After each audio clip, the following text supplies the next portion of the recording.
ശരിയായി. ആ ചങ്ങാതിന്റെ അടുത്ത് വായിച്ചുണ്ട്. ടൈം എത്ര? 12 മണി.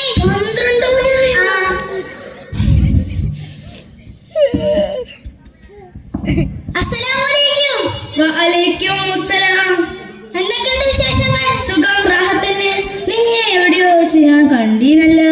നമ്മൾ ലൈബ്രറി വെച്ചല്ലോ കണ്ടിരുന്നേ. നിന്റെ പരിപാടി കഴിഞ്ഞാ? എന്റെ കഴിഞ്ഞ ആദ്യത്തെ ദിവസം കഴിഞ്ഞോണ്ട് ഇങ്ങനെ കറങ്ങി തിരിഞ്ഞ് നടക്കാലോ. നിന്റെ കഴിഞ്ഞ? എന്റെ കഴിഞ്ഞോ? നാട്ടിൽ കിട്ടോടാ. നമ്മ തൃശ്ശൂർക്കാരൊരു പിരീഡ് അപ്പം ഉണ്ണാറുണ്ട്. എങ്ങനെ പോവാനാ? ഉസ്താദ് വിളിച്ചോ? അതിന് ഉസ്താദ്മാരൊക്കെ ഭയങ്കര തിരക്കിലല്ലേ. ജാരമാന്മാരുടെ ഈ മണ്ണിൽ നിന്ന് അത്രയും തീരുമാനം എടുക്കാതെ പോലും ആണോ നീ പറയുന്നത്? ഒന്നാവാ പോവാ. എങ്ങനെ മുങ്ങാം. മുങ്ങാനാ?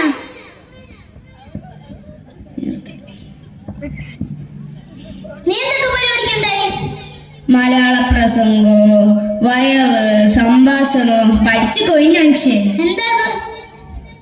എന്താന്നോ എല്ലാ ഇനത്തിൽ നിന്നും 2 വിഷയം വെച്ചെടുക്കണം. അതൊക്കെ വിട്. നീ ഏത് പരിപാടിക്കാനുണ്ടായ? ചിത്രരചന. ഒലക്ക ചിത്രരചന വെറുതെ നിന്റെ മുഖത്ത് ഇത്ര വലിയ ശുഷ്കാന്തി. ഒരു പെൻസിലും റബ്ബറും പേപ്പറും കയ്യിൽ പിടിച്ച് ഞാൻ നടന്നാ മതിയില്ല. ഞാനൊരു കഴിഞ്ഞൊരു മാസമായി ഉസ്താദ്മാരെ പിന്നിലും കോച്ചുമാരെ മുന്നിലും അഭിപ്രായം പറയുന്നത് 4 സൈഡിലും നിന്ന് ജീവിക്കുന്നു. അത് നിനക്കറിയോ? എന്റെ ഭാഗ്യം. അതിന്റെ തല അതല്ലടോ.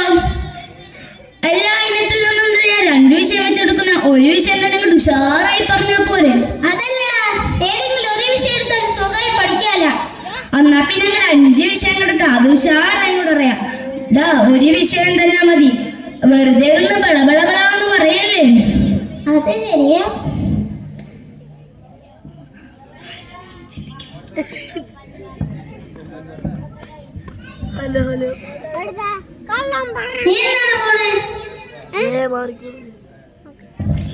നീ എന്താണ് പോണേ? സിബാക്ക് മുഴുവൻ കഴിഞ്ഞിട്ട്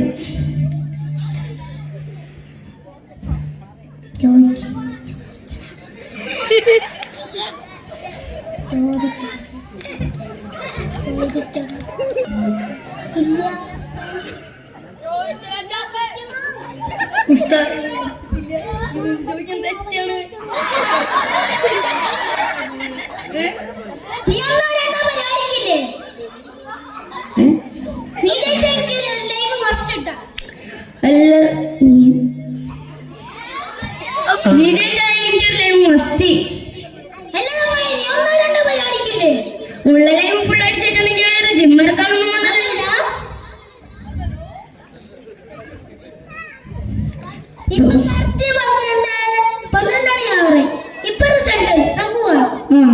ഞാൻ റൂമിൽ പോയിട്ട്. അസ്സലാമു അലൈക്കും. ഓക്കെ.